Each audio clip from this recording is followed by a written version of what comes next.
আসসালামু আলাইকুম প্রিয় দর্শক, অন্য মঞ্চের আলাপচারিতায় আপনাদের সকলকে আমন্ত্রণ জানাচ্ছি। আশা করি সবাই ভালো আছেন। বাংলাদেশে এখন তেলের জন্য হাহাকার চলছে। এক দিন দেখছি যে বাংলাদেশের বিভিন্ন পেট্রোল পাম্পে ১ মাইল, ২ মাইল, ৩ মাইল পর্যন্ত লম্বা লাইন হয়ে যাচ্ছে বলে পত্র-পত্রিকায় খবর আসছে। এদিক থেকে সরকার মহাশয় বলছেন যে বাংলাদেশে স্মরণকালের ইতিহাসে সবচেয়ে বেশি তেলের মজুদ আছে এবং দেশে কোনো জ্বালানি তেলের সংকট নেই। ঠিক এমন সময়ে বাংলাদেশের মানুষ মাইলের পর মাইল লাইন দিয়েও তেল পাচ্ছে না।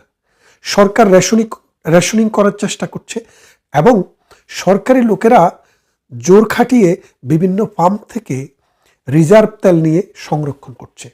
এই যখন বাংলাদেশের অবস্থা, তখন প্রশ্ন দেখা দিয়েছে যে হরমুজ প্রণালী বন্ধ হওয়ার কারণে বাংলাদেশ যেহেতু প্রয়োজনীয় তেল পাচ্ছে না, তাহলে আমরা বিকল্প কোনো উৎস থেকে তেল আনতে পারি কিনা। একটা জিনিস মনে রাখবেন আপনারা, পৃথিবীতে যত তেল উৎপাদন হয় এবং যে পরিবহন হয়, এই তেল পরিবহনের মাত্র ২১ ভাগ তেল হরমুজ প্রণালী দিয়ে প্রবাহিত হয়, আর ৭৯ ভাগ তেল হরমুজ প্রণালীর সাথে কোনো সম্পর্ক নেই।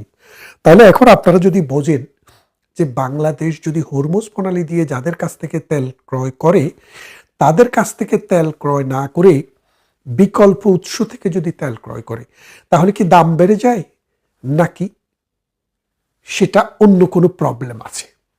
আপনারা খেয়াল করে দেখেন, পৃথিবীতে যারা তেল উৎপাদন করে তাদের মধ্যে রাশিয়া অন্যতম।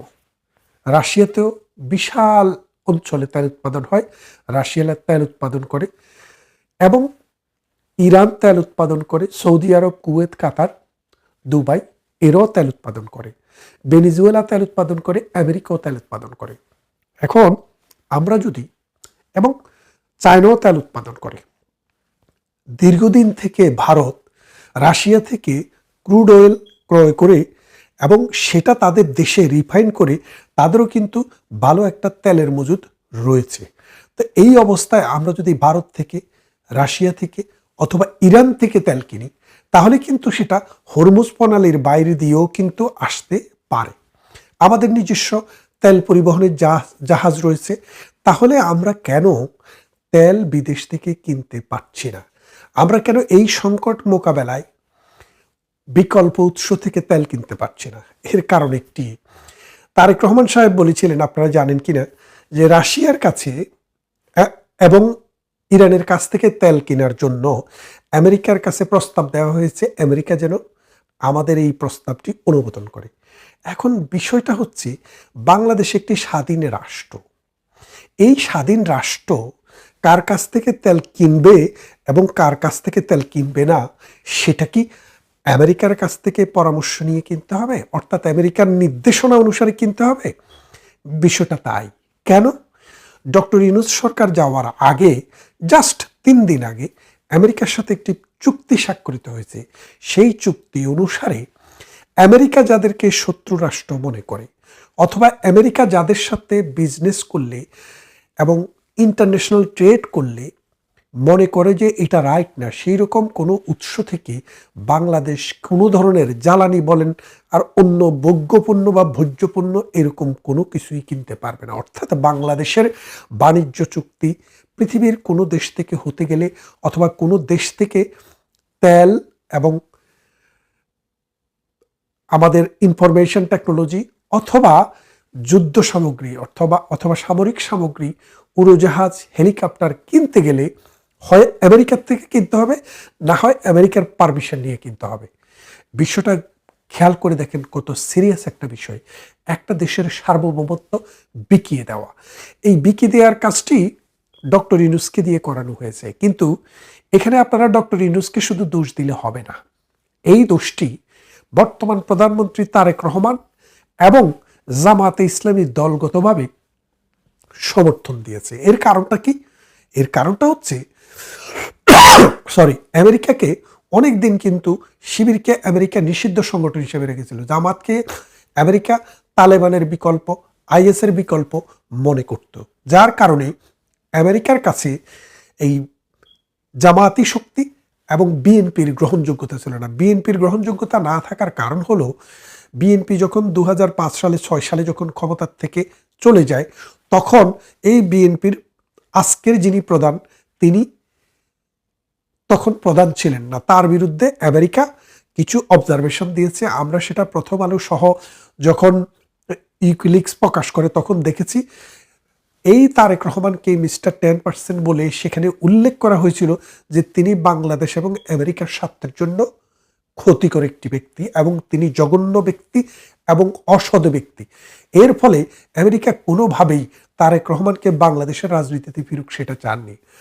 সর্বশেষ আপনারা জানেন এই তারেক রহমান গত বছরের ডিসেম্বরে বাংলাদেশে যাওয়ার আগেই তিনি তার মা যখন মৃত্যুসজ্জায় তখন তিনি বলেছিলেন যে বাংলাদেশে ফেরা আমার উপরে নির্ভর করে না। এর ফলে আপনারা বুঝতে পারছেন তার এম্বার্গোটা কোথায় ছিল। তখন তিনি এই জামাতের সাথে সমঝোতা করে আমেরিকাকে সায় দিলেন যে তুমি যদি বাংলাদেশ বিক্রি করার দস্তখত দাও সেটা তো আমরা রাজি থাকবো, অর্থাৎ আমরা ক্ষমতায় আসার আগেই ডক্টর ইউনূস সেটা করে ফেলবে, আমরা ডক্টর ইউনূসকে গ্রিন সিগন্যাল দেব। তার মানে আপনারা বোঝেন যে এই কাণ্ডটি শুধু ডক্টর ইউনূস একা করেননি। এই জামাতে ইসলামী তারা যে বাংলাদেশকে চায়নি, সেই জামাতে ইসলামী এবং এই তারেক রহমান যৌথ প্রযোজনায় এই কাজটি করিয়েছেন। এবং আপনারা খেয়াল করলে দেখবেন আজকে যিনি পররাষ্ট্রমন্ত্রী আছেন এই পররাষ্ট্রমন্ত্রী কিন্তু এই বিষয়টাকে নেগোশিয়েট করেছেন ডক্টর ইউনূসের ক্যাবিনেটে এবং তিনি এখন বর্তমান সরকারের তারেক রহমানের পররাষ্ট্রমন্ত্রী। তিনি বলেছেন এই চুক্তিটি করার আগে জামায়াতের কাছে এবং বিএনপির কাছে মতামত চাওয়া হয়েছে, তারা ক্লিয়ার মতামত দিয়ে এগ্রি করার পর এই চুক্তিটি হয়েছে। তার মানে এখন কি শুধুমাত্র এই বাটপার ইউনূসের উপরে এই চুক্তিটি করার দায় শুধু চাপিয়ে দিলেই হবে? হবে না। আসিফ নজরুল যেমন দায়ী, ডক্টর ইউনূস যেমন দায়ী, ঠিক তেমনি করে এই আজকের প্রধানমন্ত্রী তারেক রহমান এবং জামায়াতে ইসলামীর ডক্টর শফিক এবং তার আরো সাঙ্গপাঙ্গ যারা আছে তারা যৌথভাবে বাংলাদেশকে এই 53-54 বছর পর আমেরিকার কাছে মোটামুটি বন্ধক দিয়ে দিয়েছে। কারণ ওখানে কথাই ছিল যে আমরা ক্ষমতায় যাওয়ার আগে যেন ডক্টর ইউনূস কাজটি করে ফেলে। এই কথাটি শফিক সাহেবও মনে করেছিলেন তারা ক্ষমতায় আসতেছেন, সুতরাং তাদের আসার আগেই যেন এটি শেষ হয়ে যায় এবং আমেরিকাকে খুশি করা যে আমরা তোমাদের স্বার্থের পক্ষেই আছি। আর তারেক রহমানও ভেবেছেন আমি তো ক্ষমতায় আসতেছি, আমাকে যেন এর দায় না নিতে হয়, সেই জন্য তিনি বলেছেন যে আমরা ক্ষমতা আসার আগেই 3 দিন আগেই আপনি সেটা করে ফেলেন। আপনি খেয়াল করে দেখবেন ডক্টর ইউনূস যখন এই চুক্তিটি করে তখন কিন্তু তারেক রহমান বা শফিক রহমান কেউই কিন্তু একবারও বলে নাই মিডিয়াকে যে আমরা মনে করি একটি নির্বাচিত সরকার আমেরিকা বা অন্য যে কোনো দেশের সাথে এই রকম চুক্তি করবে, আমরা চাই এই চুক্তি যেন ডক্টর ইউনূস না করে। এটা কিন্তু তারা বলেননি। তারা না বলে কি করেছেন, তারা মূলত এই চুক্তিটি যেন তাদের ক্ষমতায় আসার আগে অথবা বিরোধী দলে আসার আগে যেন ডক্টর ইউনূস করে তাদেরকে দায় মুক্তি দেন, সেই চেষ্টাটি তিনি করেছেন। আর ডক্টর ইউনূসকে তো পাঠানো হয়েছেই এটা করার জন্য। তার মানে খেয়াল করে দেখেন এই ত্রিরত্ন বিএনপি, জামাত এবং এই ইউনূস সরকার, অন্তর্বর্তীকালীন অবৈধ সরকার, এই তিনটা মিলে বাংলাদেশের সার্বভৌমত্ব আমেরিকার কাছে তুলে দিয়েছে। আমেরিকার কাছ থেকে চুক্তি মোতাবেক 14টি বোয়িং কিনতে হবে। এখন খেয়াল করে দেখেন বাংলাদেশ নতুন 14টি বোয়িং কেনার মতো বাজেট 1 বছরে হয় না বাংলাদেশে। বাংলাদেশকে আমেরিকার থেকে প্রতি বছর একটি নির্দিষ্ট পরিমাণে এই কৃষিপণ্য কিনতে হবে। আপনারা জানেন আমরা যারা ইউরোপে থাকি, আমেরিকায় যারা থাকেন, আমেরিকায় ইউরোপে 1 কেজি আলুর দাম যদি পটেটো ধরেন বা রাইস ধরেন $1 উপরে, তো $1 যদি 1 কেজি আলুর দাম হয় তাহলে বাংলাদেশি টাকায় হয় 122 টাকা।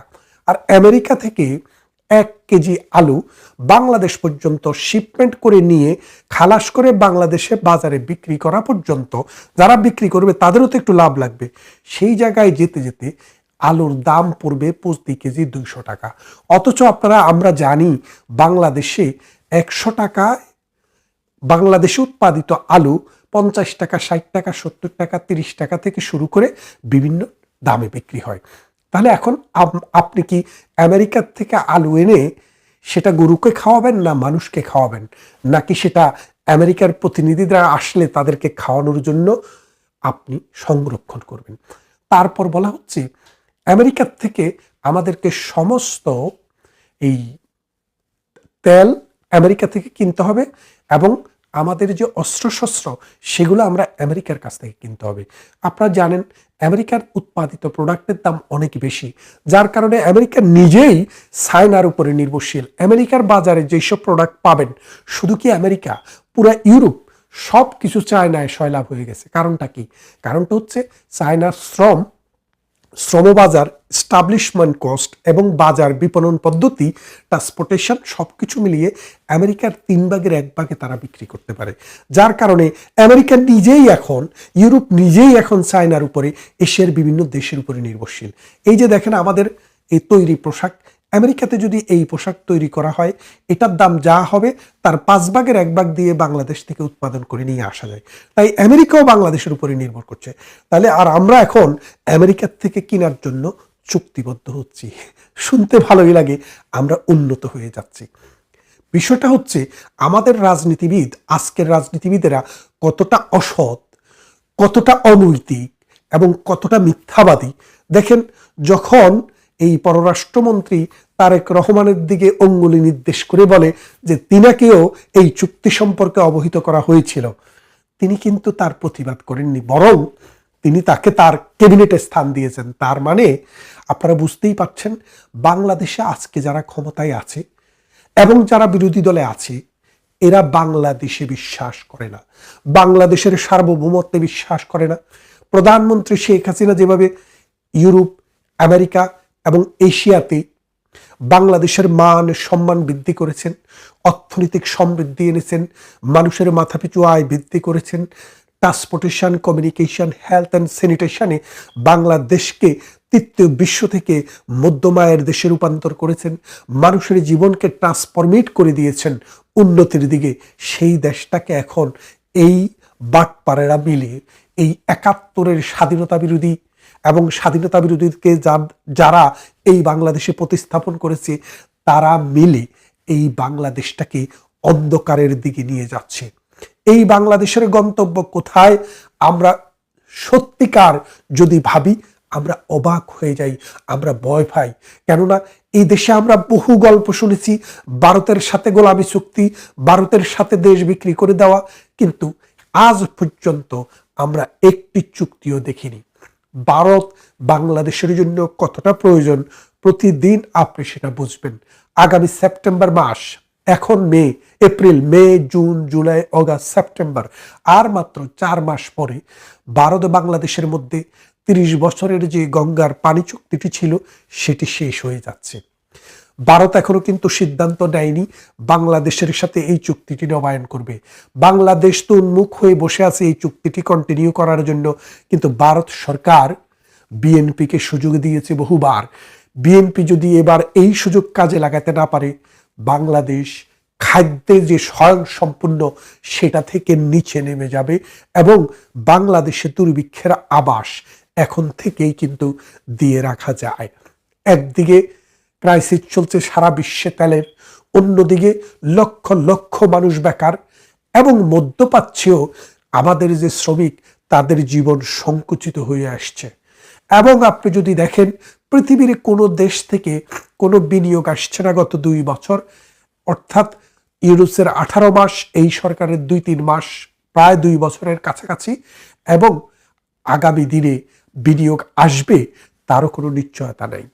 তার মানে এই বাংলাদেশটিকে একটি অন্ধকার গলির দিকে আমরা যেভাবে দেখছি বুক করে হাঁটতে, আমাদের প্রধানমন্ত্রী যেরকম মিথ্যা কথা পার্লামেন্টে দাঁড়িয়ে এবং পার্লামেন্টের বাইরে দাঁড়িয়ে বলছে, আপনারা তো বাসানি ইস্যু সবাই জানেন, আমি সেটা আর বললাম না।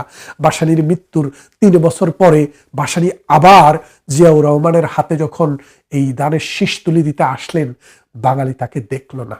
সেই মহান নেতাকে না দেখার কষ্ট নিয়েই বাঙালি আজও নতুন নতুন গল্প শুনছে। বন্ধুরা, আজকে যে কথাটি নিয়ে আপনাদের সামনে এসেছিলাম সেটার মূল বিষয়টাই হলো ওই চুক্তি এবং চুক্তির পিছনে কারা এবং এই চুক্তি বাংলাদেশকে কোথায় নিয়ে যাচ্ছে। আগামী পর্বে কথা বলবো বাংলাদেশ এবং আমেরিকার এই চুক্তি কিভাবে বাংলাদেশকে সম্পূর্ণরূপে ধ্বংস করে দেবে তার দফাওয়ারি আলোচনা করব। কথা হবে আরেকবার। ভালো থাকবেন, সুস্থ থাকবেন।